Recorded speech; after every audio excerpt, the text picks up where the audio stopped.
me preocupa. Can't get a hold of my obsession. I just want you in my possession. Never giving up, no fight. Not letting you out of my sight. Never giving up this time for real.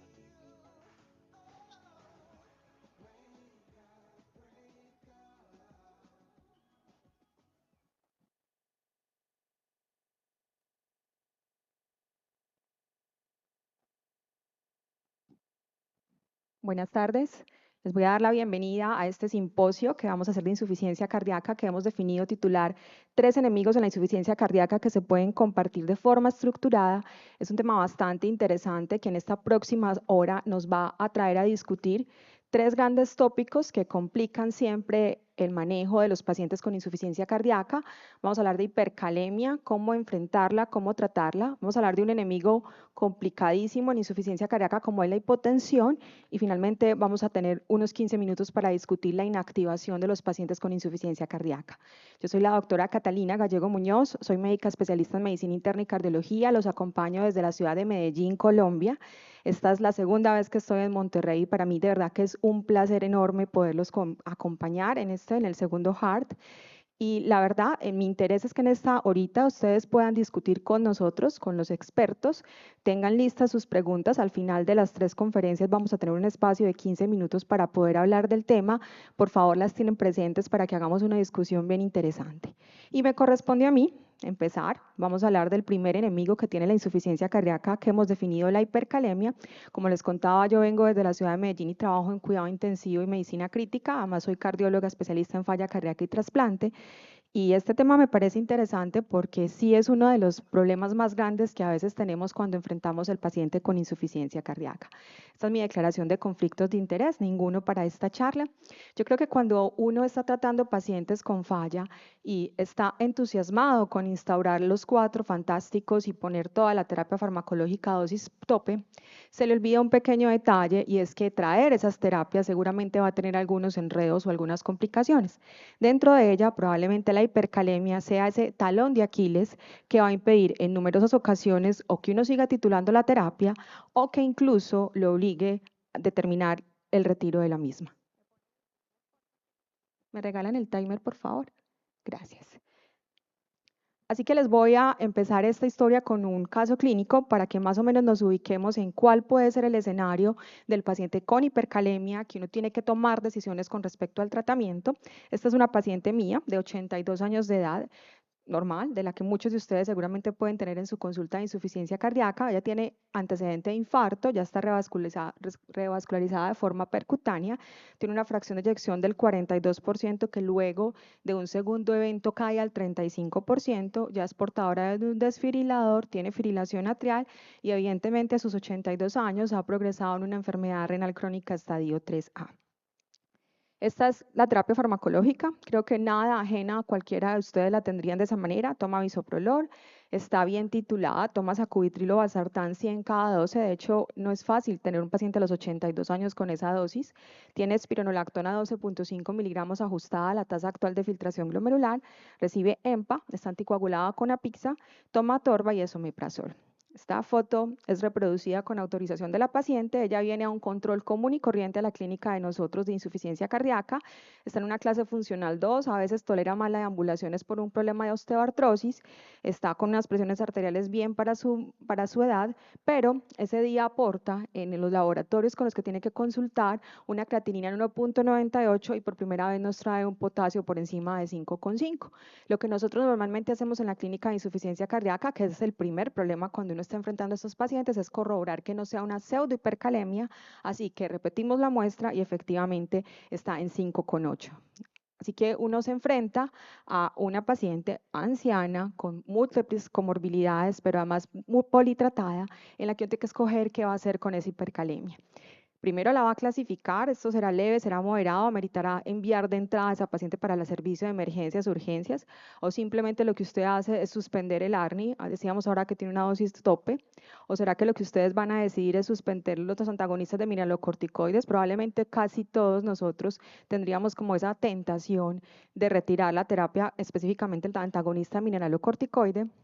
Lo otro que podrían hacer es elegir ustedes si quieren dar un quelante de potasio y volver a mirar cómo va en el resultado, considerando que esto es una hipercalemia crónica. O finalmente, cualquiera de ustedes también me podría decir, no, Catalina, mándalo para urgencias y tenemos que tomar medidas antihipercalemia. Este es el contexto de este grupo de pacientes, así que yo tengo que contarles que en los últimos años hemos logrado llegar de alguna manera a puntos más concretos de cómo enfrentar a un paciente con hipercalemia e insuficiencia cardíaca. Fíjense que de entrada tenemos un problema y es que no nos hemos puesto de acuerdo entre las diferentes sociedades. Esto es cómo clasifica la American Heart una hipercalemia entre leve, moderada a grave.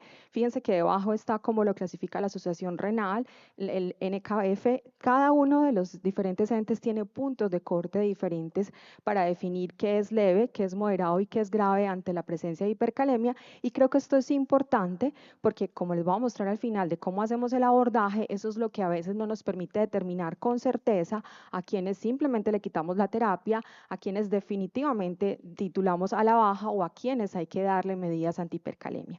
Y fíjense, una cosa muy interesante, que quizás somos los cardiólogos por encima de los nefrólogos un poco más temerarios con respecto al manejo de la hipercalemia.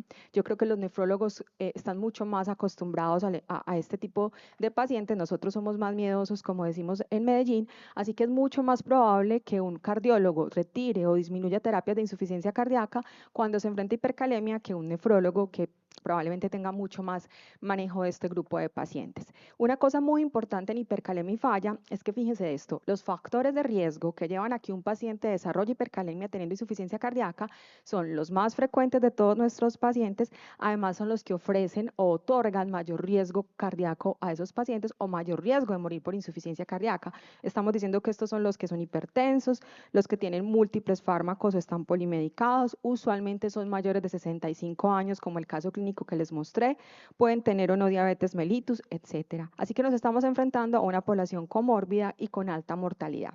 Y lo otro importante es que esos subgrupos de pacientes con alta incidencia de hipercalemia lamentablemente son los que están más enfermos. Fíjense, 40 al 50% de los que desarrollan hipercalemia teniendo diabetes también tienen enfermedad renal crónica. De aquellos que tienen insuficiencia cardíaca, más o menos el 30% cuando desarrollan hipercalemia, además de eso son los más gravemente enfermos, o sea que son clases funcionales 3 y 4, que son los que más mortalidad tienen el uso concomitante de IECA, SARA-2 o ARNIS, y todo eso combinado, pues fíjense que le va subiendo como más el riesgo al paciente y por ende debería ser el paciente que uno debería intentar no quitarle la terapia farmacológica de insuficiencia cardíaca, pues porque tiene más mortalidad. Y lo otro importante es que esa combinación entre tener enfermedad renal crónica y falla cardíaca es mucho más importante a medida que la enfermedad renal es más avanzada. Fíjense que a la derecha de ustedes están los estadios 3 y 4 de enfermedad renal. Si ustedes a eso le suman tener insuficiencia cardíaca, la frecuencia de desarrollar por lo menos un episodio de hipercalemia con el tratamiento es alrededor del 50%. O sea que entre más enfermos, entre más años tengan y si además comparten tener falla cardíaca de enfermedad renal crónica, pues va a ser más probable que desarrollen insuficiencia cardíaca. Hipercalemia. Y no siendo suficiente con eso, pues estos son los pacientes que nosotros tenemos medicados con terapias que generan hipercalemia. Fíjense, esa es la incidencia del desarrollo de hipercalemia en 3 estudios diferentes, el Atlas con espironolactona, el Paradigm con ARNIS y el Atmosphere con el alisquiren. Lo que yo les quiero mostrar ahí es que a medida que además de las enfermedades adicionamos las terapias de falla cardíaca, pues la incidencia de hipercalemia va a aumentar. Y esto es lo mismo con los antagonistas de mineralocorticoides, que quizás en el espectro del manejo de nosotros de insuficiencia cardíaca es el que por muchos años le hemos tenido como más temor al desarrollo de hipercalemia. Fíjense cómo desde el RALES, el énfasis, el EFESUS y el más reciente que es el TOPCAT, en todos hay presentación de hipercalemia, no en esos números que uno pensaba, pero todos se pueden relacionar con el desarrollo. Y lo otro, que a mí me parece una de las cosas más importantes para esta charla, para todos, es que el hecho de que el paciente desarrolle por lo menos un evento de hipercalemia, hace que con mucha frecuencia nadie le vuelva a reiniciar la terapia farmacológica de falla o nadie vuelva a intentar titular. Así que indefectiblemente ese paciente va a quedar subtratado y probablemente su mortalidad se va a ver aumentada no solo por la hipercalemia, sino porque ya después a cualquiera de nosotros nos da temor volverle a poner o el antagonista mineralocorticoide o volver a subir a la dosis tope. Esto lleva a esta conclusión que es como el primer mensaje grande de estos 15 minutos de hipercalemia, y es que la reducción de la titulación o la interrupción de cualquier medicamento que actúe sobre el eje renina-angiotensina-aldosterona en un paciente con falla definitivamente se asocia con aumento de la mortalidad. A ese paciente al que usted le paró la terapia, se la interrumpió y no se la tituló, la mortalidad es el doble del paciente que usted pudo continuar con la terapia porque no había desarrollado hipercalemia. Además, esa interrupción en el seguimiento a un año también aumenta la mortalidad por todas las causas, y hace un momentico les decía, esos pacientes se quedan muchas veces con la terapia suspendida o no reiniciada, y por eso esta curva que les muestro acá es como la hipercalemia a largo plazo, con o sin suspensión de la terapia, pero usualmente con suspensión de la terapia se asocia con tasas bajas de supervivencia cuando uno tiene insuficiencia cardíaca. Y lo peor es que acuérdense que muchos de nuestros pacientes, y digo no solamente en Colombia, en Latinoamérica, tienen bajas tasas de uso de la terapia farmacológica de insuficiencia cardíaca. Entonces, si usted por ende no tenía a su paciente bien titulado, pues mucho menos lo va a tener ahora si desarrolló un episodio de hipercalemia. Y lo peor de todo este contexto, como el problema que les decía, el talón de Aquiles de la falla, es que si usted hace un episodio de hipercalemia con tratamiento, la probabilidad de que haga uno segundo, un tercero, uno cuarto es exponencial. Fíjense, arriba son los renales, abajo los que tienen insuficiencia cardíaca, y la probabilidad de un cuarto evento, cuando usted ya ha hecho por lo menos más de 2 episodios de hipercalemia, es alrededor del 60%. Así que eso los va a predisponer probablemente a menos opciones de tratamiento o a que el médico tratante no reinicie, porque ya después del segundo episodio uno no va a saber cómo enfrentar ese paciente que tiene insuficiencia cardíaca, enfermedad renal y ahora hipercalemia. Y les decía que vamos a hablar de cómo combatirlo de forma estructurada. Hasta aquí les muestro que esto sí es un problema, es frecuente que lo presentemos, probablemente no con la frecuencia que temíamos por allá entre los 80 y los 90 cuando empiezan a aparecer los antagonistas de mineralocorticoides, pero a medida que sumamos más fantásticos, evidentemente la probabilidad es mayor. Y si ustedes le suman que nuestras poblaciones cada vez son más ancianas, más comórbidas, yo creo que cualquiera se va a enfrentar en algún momento a un episodio de hipercalemia en el paciente con falla. Esto es lo que teníamos hasta hace un par de años de cómo enfrentar en emergencia a un paciente con hipercalemia. Probablemente es lo que uno hubiera hecho con la paciente que les mostré, muy anciana, 5,9 de potasio en la calle, uno no quisiera dejarla sin algún tratamiento. Y estas son las medidas que yo sé que todos conocemos desde la Facultad de Medicina: utilizar calcio endovenoso, gluconato de calcio específicamente como estabilizador de la membrana. Fíjense que esto tiene poca evidencia, si no podemos decir que casi nula, es de muy corta duración y realmente esto no genera hipocalemia, o sea, esto no baja el nivel de potasio, esto lo que hace es estabilizar la membrana para evitar arritmias. También cualquiera de nosotros seguramente utilizó insulina y glucosa como parte del manejo de la hipercalemia. Esto pues genera riesgo de hipoglicemia y tampoco reduce los niveles totales de potasio, lo que hace es que se redistribuye el potasio entre los diferentes espacios. Están ahí los agonistas beta-adrenérgicos, es decir, salbutamol o cualquiera de ellos. El problema de esto es que muchos de nuestros pacientes, esto tiene corta duración, el efecto no es consistente en los estudios y seguramente uno no va a querer a nuestros pacientes con falla tenerlos taquicárdicos. Y abajo está pues quizás la medida a la que recurrimos cualquiera de nosotros ante una hipercalemia grave o con repercusiones eléctricas o hemodinámicas, y es la hemodiálisis. Pues definitivamente esto sí va a potasio, pero no sería la estrategia ideal. Lo otro importante, la otra escalón en esta terapia es retirar o disminuir las dosis. Fíjense que las diferentes recomendaciones, y estos de los europeos, ni siquiera ponen de entrada quitarle a todos los pacientes que desarrollan hipercalemia los medicamentos que modifican en el eje renina-angiotensina-aldosterona. Si usted tiene una hipocalemia leve, es decir, entre 5 y menos de 6,5, usted podría no necesariamente quitar la terapia, podría disminuir la dosis, evidentemente por encima de 6,5 tiene que descontinuar la terapia y posteriormente reiniciar, pero yo lo que les quiero llamar la atención acá es que la tendencia que todos tenemos usualmente es a quitar la terapia cuando no es necesario de entrada, y sí es muy grave por las diapositivas que les mostré hace un momento, porque usualmente uno no vuelve y la reinicia o deja a su paciente a dosis subóptimas. Y obviamente hemos ido ganando otras cosas. Cualquiera se preguntará qué tan efectivo es decirle al paciente que haga una dieta baja en potasio. A nosotros en Colombia nos da mucha dificultad hacer dietas bajas en potasio por los contenidos de nuestros alimentos. Yo me imagino que ustedes también. De hecho, no es muy efectivo y de hecho uno trata, y esto va en contravía de lo que nosotros denominamos la dieta DASH, así que manejar una hipercalemia de uno de nuestros pacientes no va a ser fácil simplemente con dieta.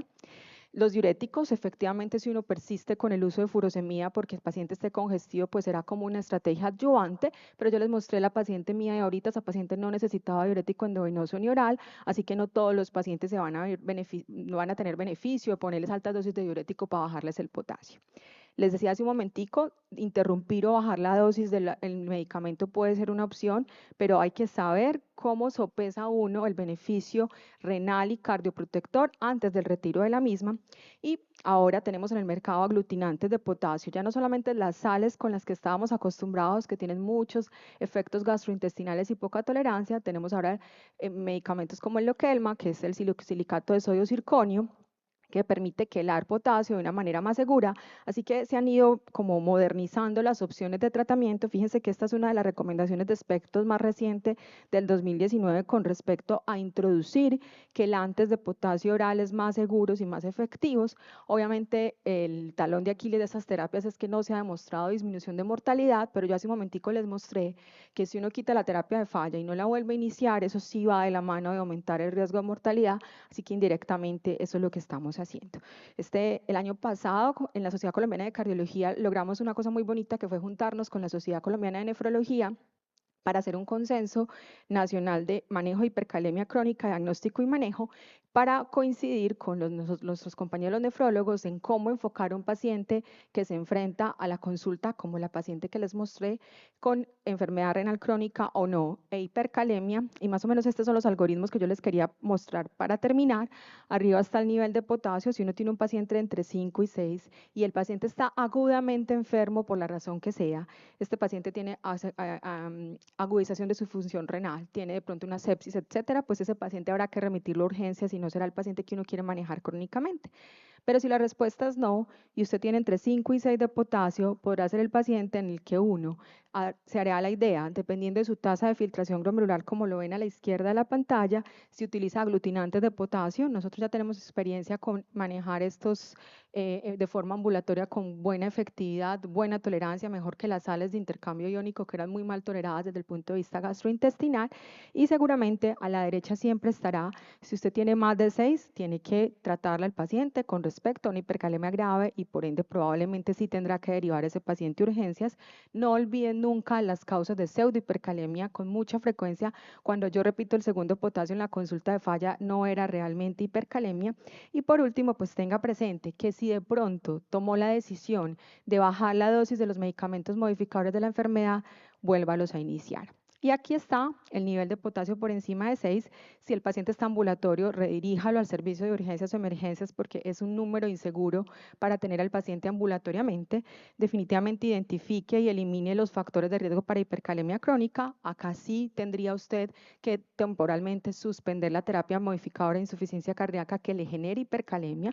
Probablemente usted puede dejar el ISGLT2 y el beta bloqueador sin mucho lío. Aplique el manejo que usted quiera en su grupo con respecto a la hipercalemia grave, las medidas que vayan a tomar, como las que les mostré hace un momento, y una vez estabilizado al paciente, no olvide mirar cómo está la ingesta de potasio, mirar cómo educa al paciente y sobre todo reiniciar la terapia de falla. Esta es una propuesta que hicimos que me parece interesante porque es una forma estructurada de enfrentar esto, pacientes tan complejos como la que les mostré hace un momentico, con todas las comorbilidades. Esta es ella, definitivamente en el control posterior donde iniciamos medicamentos orales y con una mejoría radical en el potasio sin retirar la terapia modificadora de insuficiencia cardíaca. Muchas gracias.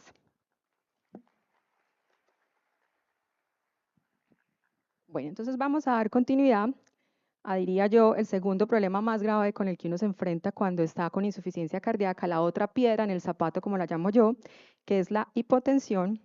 Y para el manejo de este tema les voy a invitar acá al doctor Edgar Francisco Carrizales Sepúlveda. El doctor Edgar es médico internista del Hospital de Universidad Autónoma Manuel León, ¿cierto? Eso significa UANL. Listo. Cardiólogo clínico para el Hospital Universitario, insuficiencia cardíaca, posgraduado del programa de Londres, y además es especialista en insuficiencia cardíaca avanzada, trasplante cardíaco del Complejo Universitario de La Coruña en España. Doctor, bienvenido. Gracias, muchas gracias. Bueno, y estos sirven también, ¿no?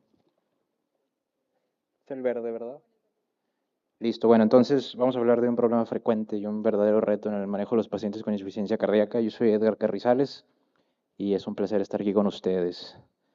Entonces, la insuficiencia cardíaca es un problema frecuente en los, perdón, la hipotensión es un problema frecuente en los pacientes con insuficiencia cardíaca. Se presenta en un 10 a un 15% de los pacientes, esto en algunos de los estudios más actuales. La hipotensión, además, está asociada a un peor pronóstico en los pacientes con insuficiencia cardíaca. Aquellos pacientes con insuficiencia cardíaca que tienen presiones arteriales más bajas de 120 a 110 y por debajo de eso, tienen mayor riesgo de tener muerte cardiovascular, hospitalizaciones por insuficiencia cardíaca y muerte por cualquier causa. ¿Me pueden poner el cronómetro, por favor? Aparte de eso, sabemos que la mayoría de las terapias que salvan vidas en los pacientes con insuficiencia cardíaca tienen impacto en la presión arterial y pueden causar hipotensión o niveles de presión arterial disminuidos. Sin duda alguna, los medicamentos que son un mayor problema son los beta bloqueadores y tal vez el mayor de todos o los mayores de todos son estos nuevos medicamentos, los inhibidores de la neprilicina, el sacubitril con valsartán, y entre ellos también desde luego los YECAS y los ARAS. Existen otros componentes de la terapia médica óptima para la insuficiencia cardíaca que tienen un impacto menor en la presión arterial y estos son los inhibidores del SGLT2 y los antagonistas de los receptores de mineralocorticoides. En realidad su efecto sobre la presión arterial no es tan marcado. Pero entonces, las terapias que utilizamos para ayudar a los pacientes con insuficiencia cardíaca pueden causar hipotensión y la hipotensión se asocia a peor pronóstico en los pacientes con insuficiencia cardíaca. La pregunta entonces es, si la hipotensión se asocia a peor pronóstico en estos pacientes y los medicamentos que utilizamos para tratar la enfermedad causan hipotensión, entonces deberíamos nosotros suspender estos medicamentos en aquellos pacientes que desarrollan la hipotensión durante el tratamiento.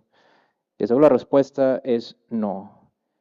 Los pacientes con insuficiencia cardíaca e hipotensión representan un subgrupo de estos pacientes que tienen un mayor riesgo de tener desenlaces adversos y por lo tanto son pacientes que necesitan más la intervención farmacológica.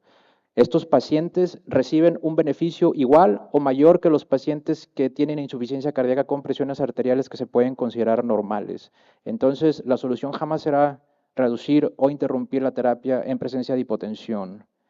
La realidad es que, aunque sabemos esto, la hipotensión es una de las causas más frecuentes por las cuales la terapia médica óptima no se inicia, se interrumpe o se suspende por completo, porque malinterpretamos a los pacientes y porque no entendemos que la presencia de hipotensión es un reflejo de una enfermedad tal vez más severa, mayor disfunción ventricular y por lo tanto requieren una terapia que sea apropiada y agresiva. El corazón en los pacientes con insuficiencia cardíaca es sumamente sensible a la postcarga, es decir, es sensible a la presión contra la que tiene que trabajar. Estas son curvas de presión, volumen que son complejas y las puse para parecer sofisticado, pero a mí me gusta más verlo de esta manera.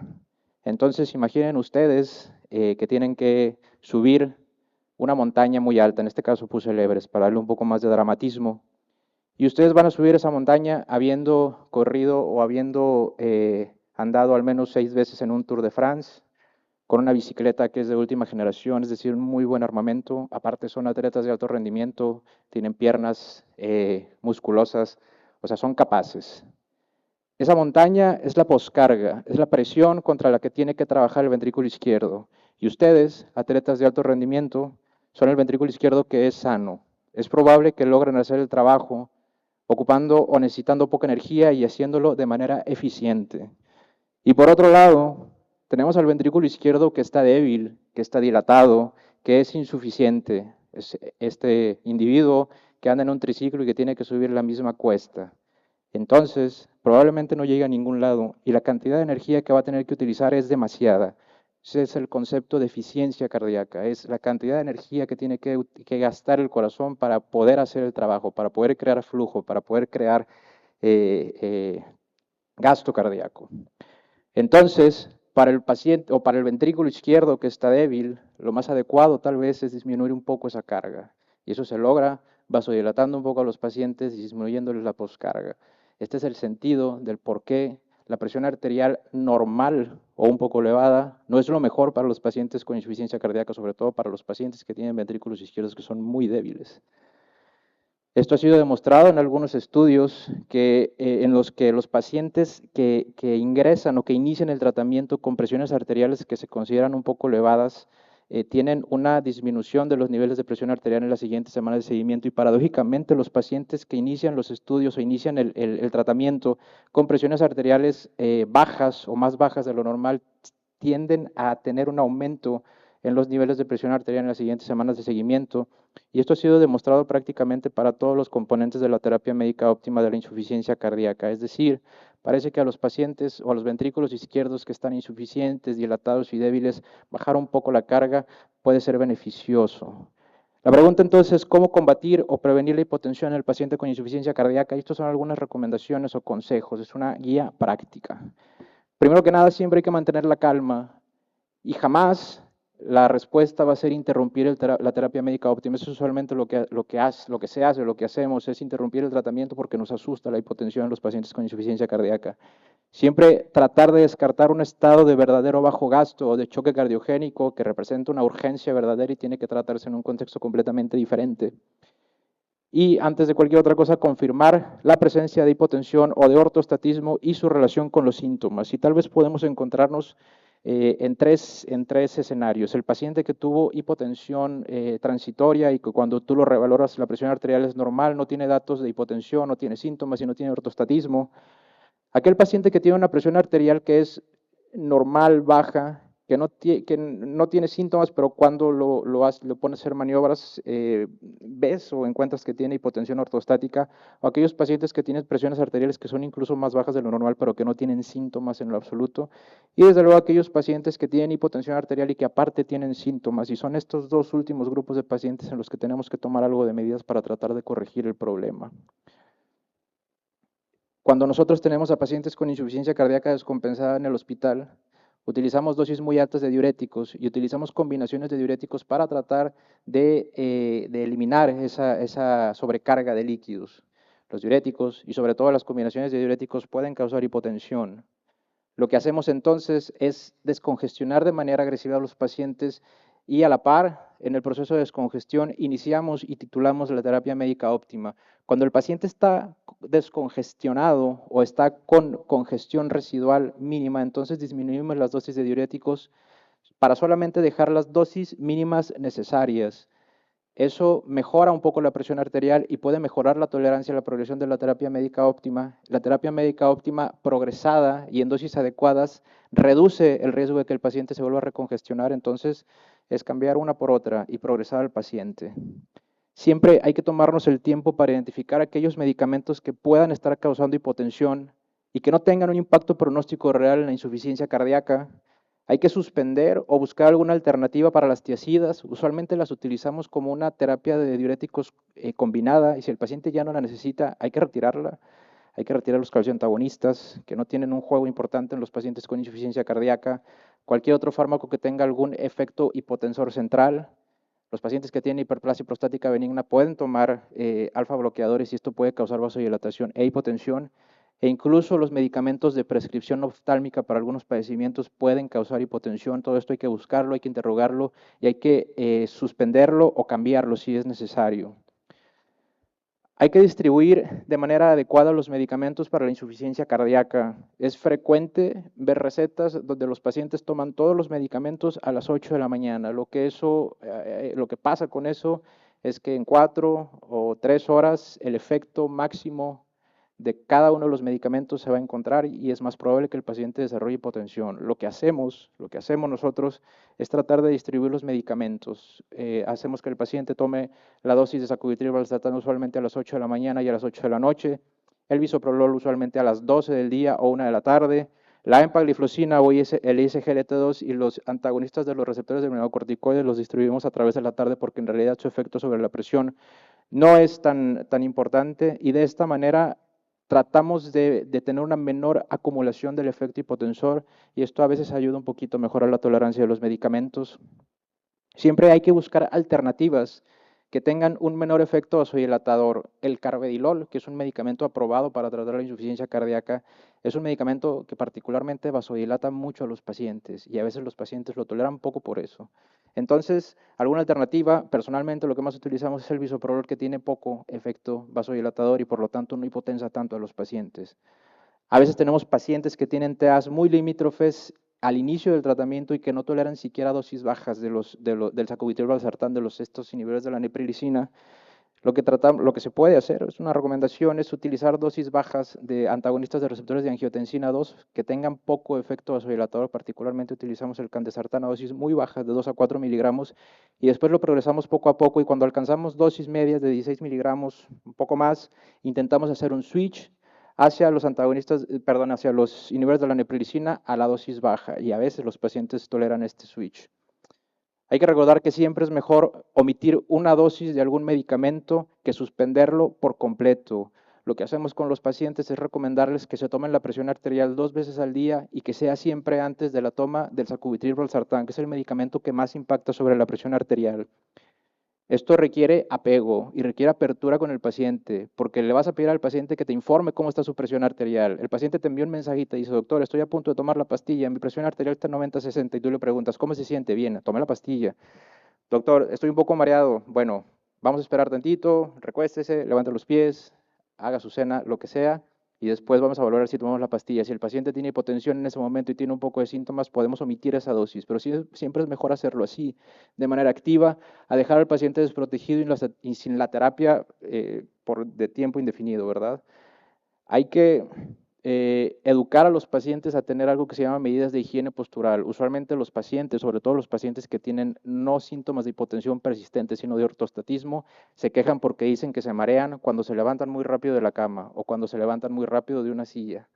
Y lo que hay que hacer es decirles que traten de evitarlo. Hay que educar al paciente y enseñarlo a incorporarse poco a poco, sobre todo de la posición del decúbito, que cuando se levanten de la cama lo hagan gradualmente. Y esto a veces mejora un poco estos síntomas de hipotensión.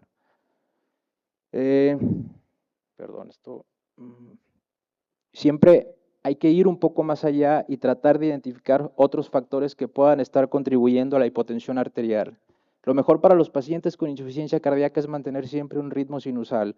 La fibrilación auricular, incluso con frecuencias ventriculares bien controladas, compromete la contribución auricular al gasto cardíaco, y esto puede empeorar la tolerancia a la terapia médica óptima. Entonces, hay que tratarla. Esto es lo mismo para los pacientes que tienen evidencia de disincronía ventricular, es decir, que tienen bloqueos de rama izquierda o QRS muy prolongados de más de 150 milisegundos. La visión clásica es que los pacientes tenían que tener al menos 3 meses de terapia médica óptima máxima tolerada antes de pensar en resincronizar a los pacientes, pero va a haber muchos pacientes que nunca van a llegar a eso porque no toleran el medicamento, porque la disincronía en los ventrículos hacen que tengan un mal gasto cardíaco. Lo ideal, entonces, es reconocer a esos pacientes que tienen una indicación clara por las guías de tener terapia de resincronización, es decir, pacientes que tienen una función ventricular severamente deteriorada y que aparte tienen bloqueos de rama izquierda con QRS de más de 150 milisegundos, y esos pacientes deberíamos considerar para resincronizarlos desde el inicio de la terapia, junto con una progresión agresiva de la terapia médica óptima, porque eso ha demostrado mejorar la calidad de vida y desde luego reducir los desenlaces duros. Nunca hay que olvidar que aquí vivimos en el noreste caliente y pasamos nuestros días con mucho calor, y los pacientes están siempre mal recomendados en el sentido de la hidratación. Al paciente con insuficiencia cardíaca se le dice que no debe beber más de 700 mililitros de agua, 500 mililitros de agua, y esto genera deshidratación. El paciente con insuficiencia cardíaca debe tomar agua como cualquier otra persona. Si el paciente tiene terapia médica óptima adecuada y está bien compensado, no debe tener restricción hídrica prácticamente en ningún escenario. Entonces, hidraten a los pacientes se deshidratan, el volumen intravascular se disminuye, los pacientes se hipotensan y dejan de tolerar la terapia médica óptima, y hay consensos que dejan claro que esto es incorrecto y no debe ser así prácticamente ningún paciente con insuficiencia cardíaca. Entonces, eviten siempre la deshidratación.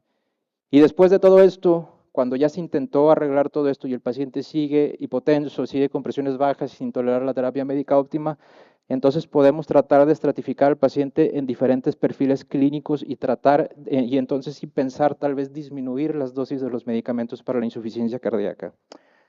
Si el paciente tiene una tasa de filtrado glomerular algo reducida, tal vez lo que podríamos pensar primero es reducir un poco las dosis de YECAS, ARAS o ARNIS.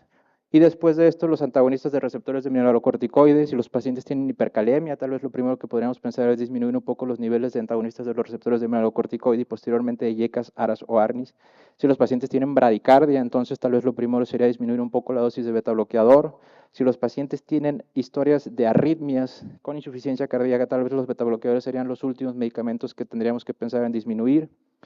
Y algo que es importante es que debemos siempre tratar de mantener los ISGLT2 porque tienen poco o nulo efecto sobre la presión arterial y aparte prácticamente funcionan en todos los pacientes con insuficiencia cardíaca.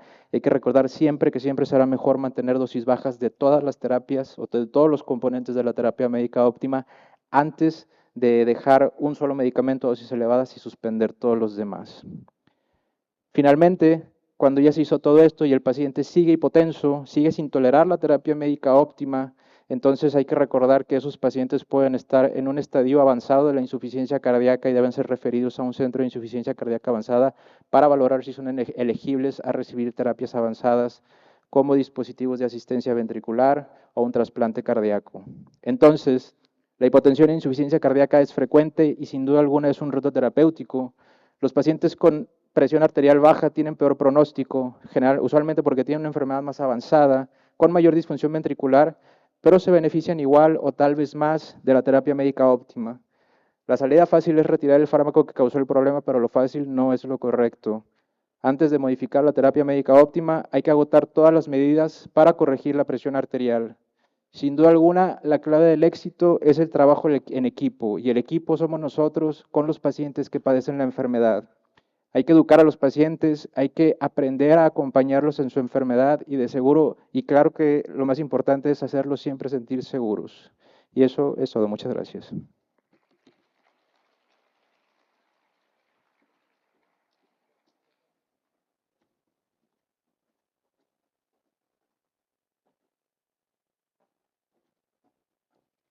Bueno, muchas gracias al doctor por esta presentación tan espectacular sobre hipotensión. Al tercer problema común en insuficiencia cardíaca. Vamos a hablar de inactivación y para eso voy a invitar al escenario al doctor Marco Alejandro Reza Orozco. El doctor Marco es especialista en medicina crítica y cardiología clínica con alta especialidad en rehabilitación cardíaca y prevención secundaria. Es cardiólogo adscrito del Hospital Central Universitario de Chihuahua, director del Centro de Rehabilitación Cardíaca FisioHeart también en Chihuahua y es miembro de la SOMICOR. Doctor, bienvenido. Muchas gracias.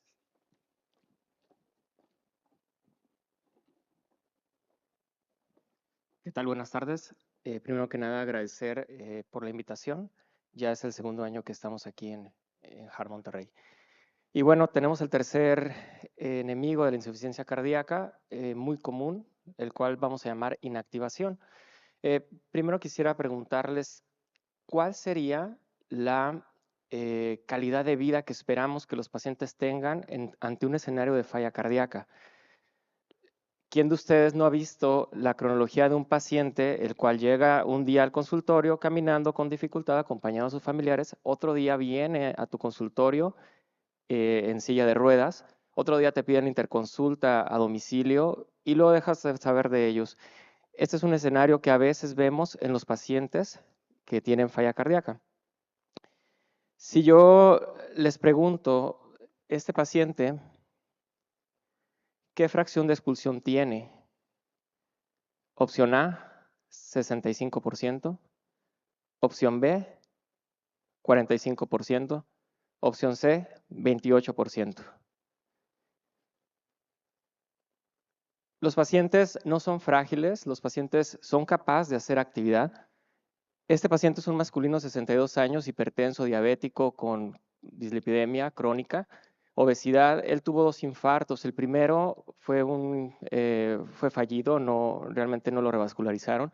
En el segundo, 2 años después, le proponen hacer cirugía de revascularización coronaria, le ponen 3 puentes y queda con 26%. Así lo recibimos en la clínica de rehabilitación.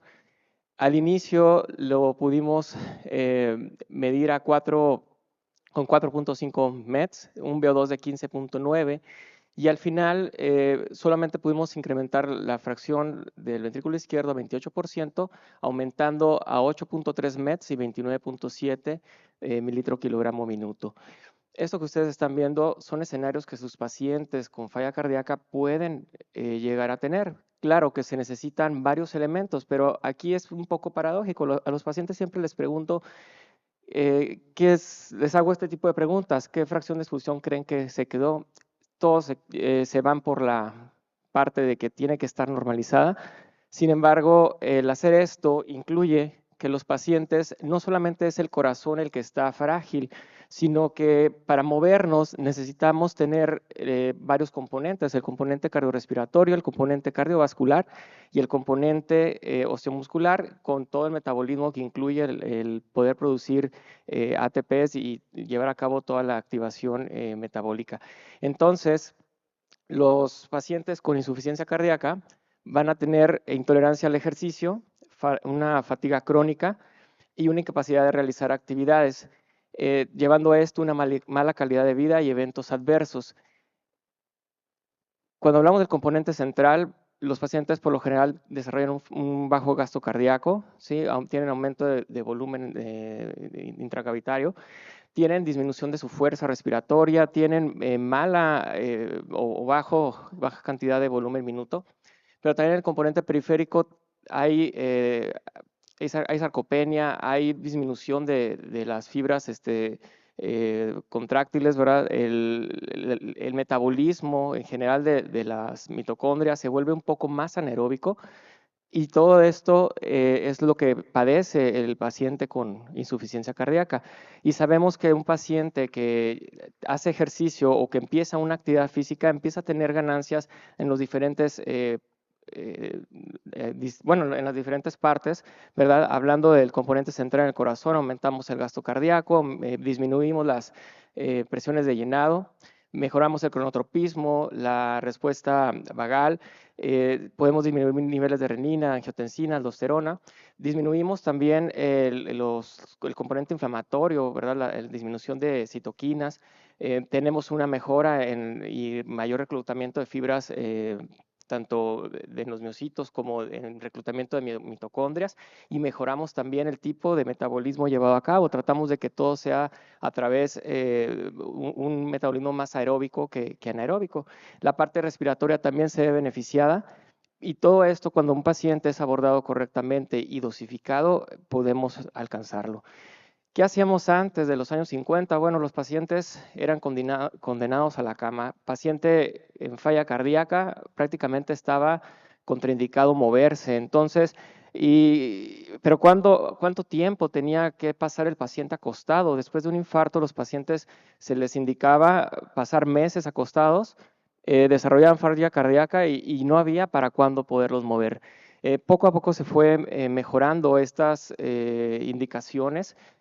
Todavía hay a la fecha médicos que prescriben, ¿verdad? No se mueva, reposo absoluto, no haga actividad física, o bien aquellos que empíricamente empiezan a explorarlo como un poco a poco, como se vaya sintiendo, su cuerpo le va a avisar, pero en realidad son indicaciones un poco ambiguas. Conforme fuimos avanzando en el tiempo y sepamos que México es cuna, ¿verdad?, de la rehabilitación cardíaca en el mundo, afortunadamente, conforme han pasado los años y la evidencia lo ha ido mostrando, se van incorporando más países, más sociedades, se va estudiando más los efectos del ejercicio en falla cardíaca y en todas las cardiopatías en general. Y aquí también pongo la definición de rehabilitación cardíaca por parte de la OMS.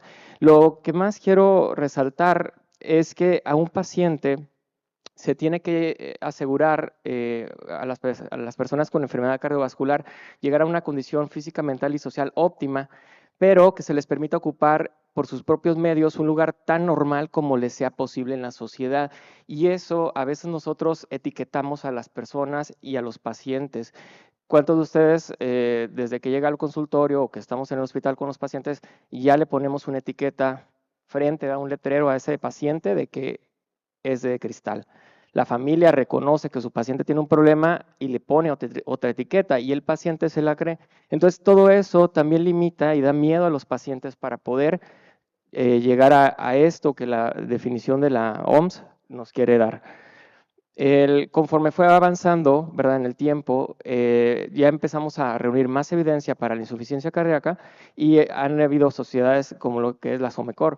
También la pandemia nos enseñó a tener más alternativas como programas híbridos, telemedicina, usar tecnología para poder llegar a los pacientes a sus domicilios y dar seguimiento con una orientación adecuada a la rehabilitación. En México, pues todavía estamos en pañales, pero ya llevamos más trabajo. Hay 45 centros alrededor en toda la República, ¿verdad? Y esperemos que se sigan abriendo el día de mañana. Hay metaanálisis donde empezamos a ya demostrar de forma más tangible el impacto que tiene el ejercicio físico en los pacientes con falla cardíaca. Si bien este estudio no fue un parteaguas y no daba tanto beneficio al hacer ejercicio a los pacientes con falla cardíaca, cuando se hacen ajustes, ¿sí?, en los factores de riesgo, podemos ver que la disminución de mortalidad y hospitalizaciones con el entrenamiento físico dosificado y supervisado mejora en estas poblaciones, tanto a nivel de todas las causas, causas cardiovasculares como por insuficiencia cardíaca. Y hoy en día se ha propuesto como además, pues podemos llamarle un quinto pilar o un quinto fantástico, porque si bien está demostrado que los 4 fantásticos de los cuales los doctores ya nos han hablado de estos beneficios, el quinto pilar sería la rehabilitación. Los pacientes cambian rotundamente cuando se les da un plan de forma estructurada. ¿Pero qué es la inactividad? La conducta sedentaria se define como la carencia de movimiento durante las horas de vigilia a lo largo del día. Es decir, que apenas sobrepasemos nuestra tasa metabólica basal, es decir, alrededor de un MET. Cuando hablamos de actividades sedentarias, hablamos de intensidades de 1 a 1.5 METs, es decir, apenas pararse, dar unos cuantos pasos, ver la televisión, cosas que no requieran realmente mucho esfuerzo, pero hablar de inactividad se define como el no cumplimiento de las recomendaciones mínimas internacionales de la actividad física para la salud, es decir, hacer ejercicio físico moderado o vigoroso más de 150 minutos por semana o bien un gasto energético de más de 600 minutos semana. La mayoría de las pacientes con falla cardíaca son personas inactivas físicamente por no cumplir este criterio. Pero entonces, ¿es correcto exigir a mi paciente un esfuerzo basado en METs? Es decir, yo le voy a decir al paciente, empieza a hacer una actividad física moderada, la cual implique de pérdida arriba de 4 METs, subir escaleras, muchos no te lo van a tolerar. Entonces, la rehabilitación cardíaca conlleva 3 fases. La primera fase la ejercemos a la cama del paciente, en los hospitales, inclusive puede hacerse en domicilio, donde tenemos que llevar al paciente de la total inactivación hasta poder hacer las actividades mínimas para su cuidado personal o poder ser independientes dentro de su casa. Entonces se puede ir escalando a través de una dosificación de ejercicio, vigilancia de la respuesta al mismo ejercicio de manera temprana dentro de un hospital. Luego a los pacientes se les cita en un centro ambulatorio, ¿verdad?, donde el paciente ya va a entrar, entre comillas, a un ejercicio intenso, empezando con una evaluación clínica completa, una valoración inicial. Tenemos que dosificarlo y eso lo hacemos a través de pruebas de esfuerzo. En algunos centros contamos con pruebas cardiopulmonares y cuando no, también hay maneras de poder dosificar el ejercicio. Tenemos que estratificar el riesgo y hacer una prescripción correcta del mismo. Se tiene que hacer una valoración integral para poderle ofrecer al paciente no nada más aquello que va a mejorar la cuestión cardíaca, sino todo los complementos propios del paciente. Una vez que se empieza la fase de entrenamiento, que es el eje central de la rehabilitación cardíaca, vamos a hacer el ejercicio dinámico, estático y respiratorio. Va a haber una terapia complementaria como lo es la nutrición y psicología con el objetivo de control de factores de riesgo cardiovasculares y posteriormente al final volveremos a evaluar lo que ya empezamos para poder tener y medir ese incremento y poderle demostrar a todos, ¿verdad? Y volver a prescribir ejercicio que va a ser de salida. Tenemos efectivos, digo, los principales efectos del ejercicio, ¿verdad? Pero mientras nosotros no veamos al ejercicio como un medicamento, a lo mejor nuestra visión se va a quedar un poco más corta y no le vamos a dar el valor que necesita. El ejercicio tiene un efecto fisiológico a nivel corporal, tiene un efecto dosis-respuesta. Si te pasas, hay datos de intoxicación, ¿verdad? Si se suspende, se revierte el efecto y también da una dependencia física o psicológica. Vean ustedes que los pacientes, cuando llegan con nosotros a un programa de rehabilitación cardíaca, aquí estamos viendo una FEBI medida del 30%, del otro lado estamos viendo la deformación global longitudinal, y que después de un programa de rehabilitación cardíaca podemos hacer una mejoría bastante significativa en este paciente del 30 hasta un 46%. No todos los pacientes pueden lograr ese avance valorado en la FEBI, pero no es necesario para que puedan trotar como el primer paciente que vieron al inicio.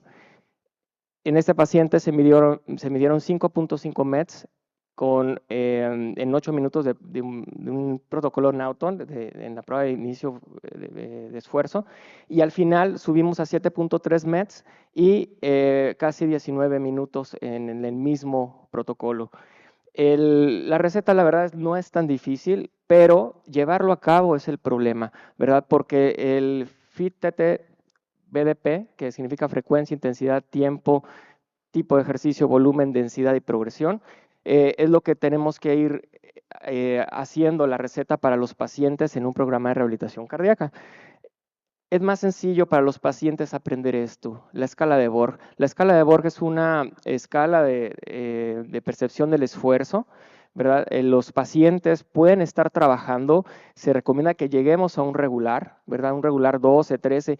La sensación que ellos tienen mientras están haciendo ejercicio, podríamos equipararla al maratonista en el kilómetro 20, donde está corriendo tranquilamente y que sabe que puede hacer más. Sienten lo mismo, claro, las capacidades son diferentes, pero al paciente se le tiene que enseñar a aprender esto. No es práctico que ellos tengan todo el tiempo y persigan metas de frecuencia cardíaca, sino más bien sensaciones.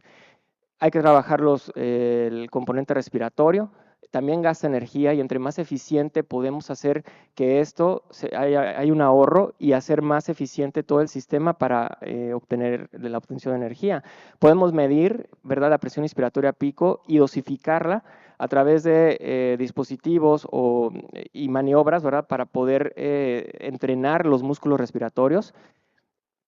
Hay que trabajar el componente periférico, se tiene que valorar, ¿verdad? Idealmente a través de algún especialista de medicina de rehabilitación, porque muchos pacientes no nada más tienen el problema del corazón, tienen problemas de fracturas, cirugías, tienen patología musculoesquelética, andan en andador, sillas de ruedas, tienen dolores crónicos que hay que atender, y la evaluación de las cualidades físicas, las cuales son fuerza, coordinación, elasticidad y equilibrio, se tienen que valorar para hacer una dosificación a partir de ahí, es decir, dar una receta para mejorar estos componentes. Tiene que haber una intervención nutricional, porque de aquí parte la salud. Entre más completo, entre más lo haga un profesional dedicado a esto, es mejor. Si podemos evidenciar, ¿verdad?, todas las mejorías en métricas, excelente, y se debe de enseñar una alimentación saludable a los pacientes y a su familia. Tenemos que tener una intervención psicoemocional, ya que todos los seres humanos pues arrastramos emociones positivas, negativas. Cada vez que le sumamos eventos y más patologías, esto también va marcando la calidad de vida de los pacientes. Se debe involucrar a la familia en el proceso. Ahora, todos los pacientes son diferentes, tienen diferentes componentes. Ahorita nos presentaron varios casos complejos. Nosotros hemos visto pacientes con fracciones de expulsión de 12, de 16, 20%, y en todo siempre buscamos una progresión. Claro, tenemos diferentes retos con cada uno, pero podemos ir mejorando en cada uno de ellos.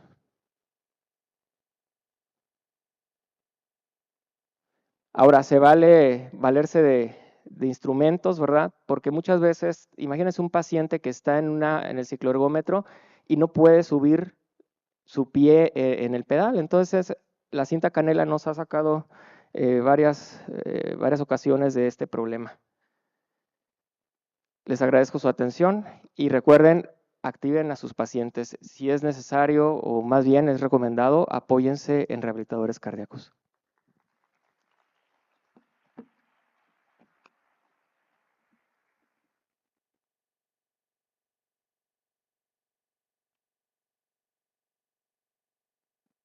Bueno, vamos a utilizar estos 10 minuticos que nos quedan para una sesión de preguntas. Van a tener unos micrófonos disponibles. Yo les voy a pedir si tienen alguna pregunta que levanten la mano.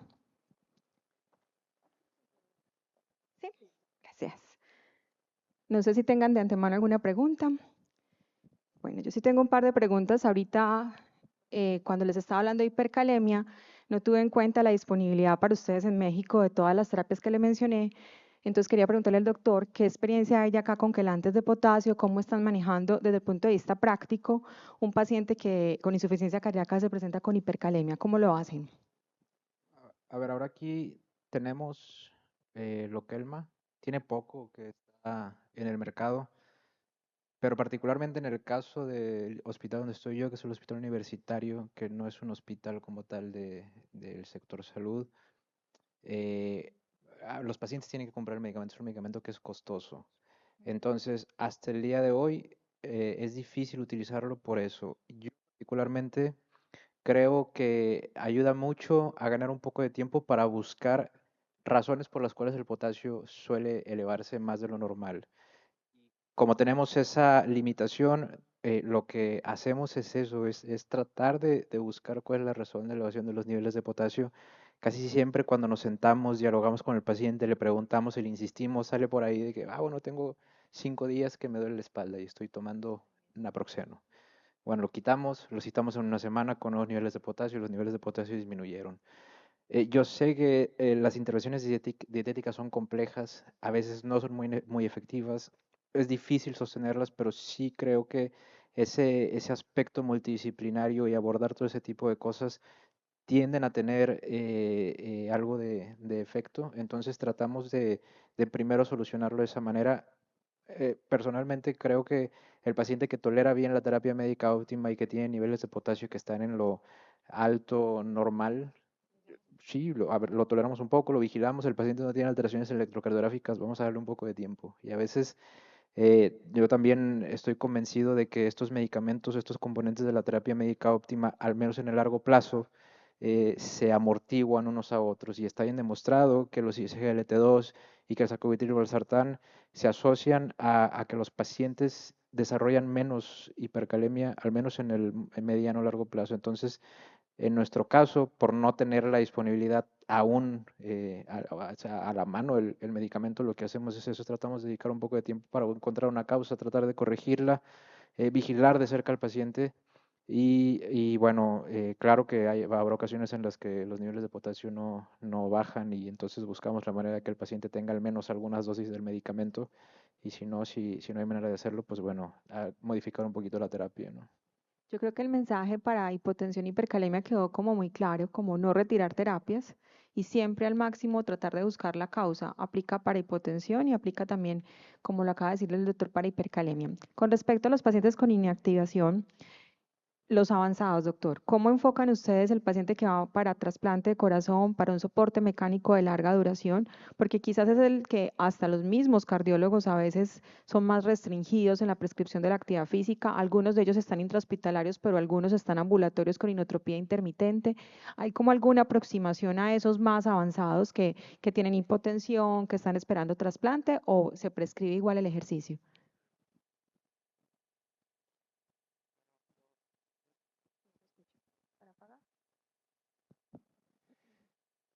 Bueno, ciertamente los pacientes, entre más complejos y con falla cardíaca avanzada, eh, hay que ahora sí que ser más mesurados, ¿verdad? En la prescripción, pero sí tiene una connotación muy similar.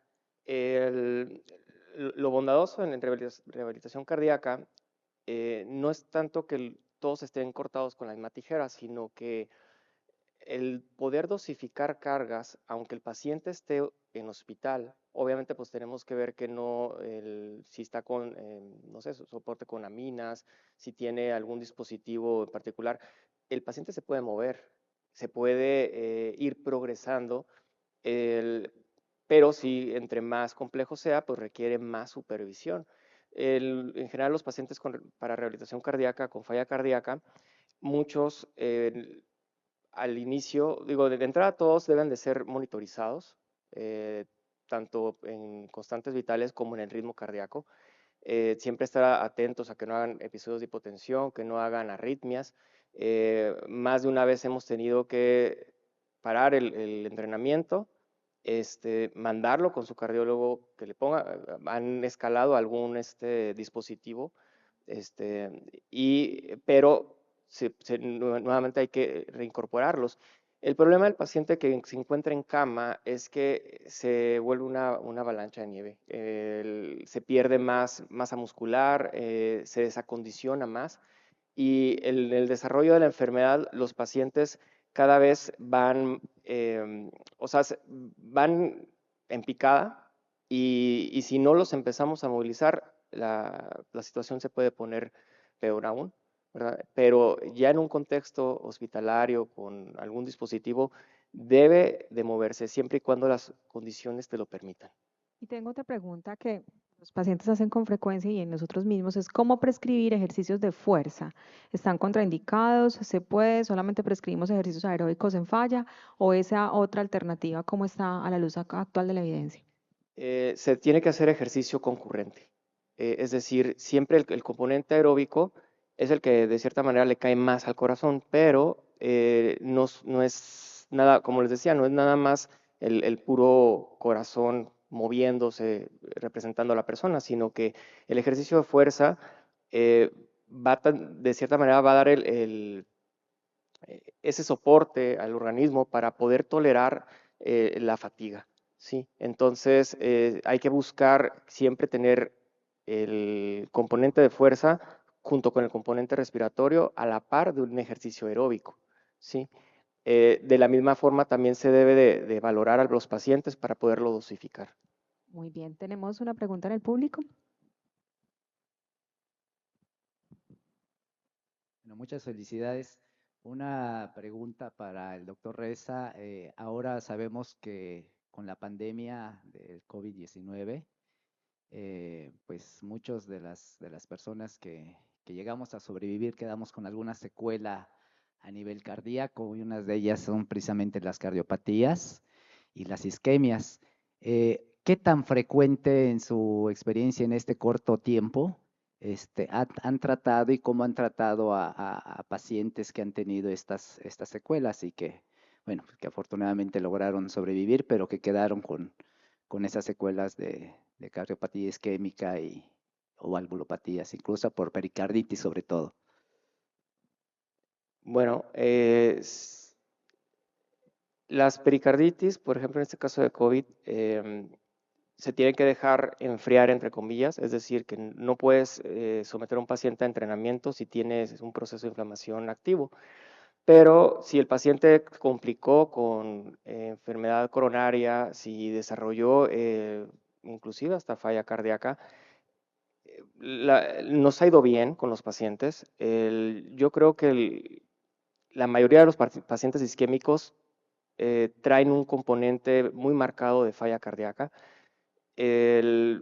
Yo estoy ahorita, vaya, el panorama de antes de hacer rehabilitación cardíaca a la fecha de hoy, que han pasado 3 años, le puedo decir, doctor, que siempre trato de llevarlos a una actividad lo más que se pueda y son periodos cortos, no hablo de 2, 3 años, 6 meses, sino en un periodo de 6 semanas, hablamos de un mes y medio, podemos ver lo que los pacientes desarrollan. Al paciente hay que intentar llevarlo a retomar sus actividades, si trabaja, si es ama de casa, eh, o sea que se tiene que regresar a hacer esas actividades y dejarlo mejor de como estaba, hablando de capacidad física. Muchas veces los pacientes no van a aumentar, lo que les decía, la fracción de expulsión, pero no tiene que limitar la capacidad física, ¿sí? Entonces, creo que ahora el modelo de rehabilitación cardíaca es aplicable no nada más para las cardiopatías, sino también en modelos o en patología respiratoria, patología renal, reumática. Creo que en este tipo de pacientes que tuvieron secuelas de COVID, inclusive con COVID prolongado, mejoran bastante. Bueno, en aras del tiempo que estamos justicos, no sé si hay alguna otra pregunta. Si no, les agradezco muchísimo a todos, a ustedes por acompañarnos con estas excelentes charlas y nos vemos más tardecito en otro simposio que tenemos de insuficiencia cardíaca. Feliz tarde para todos.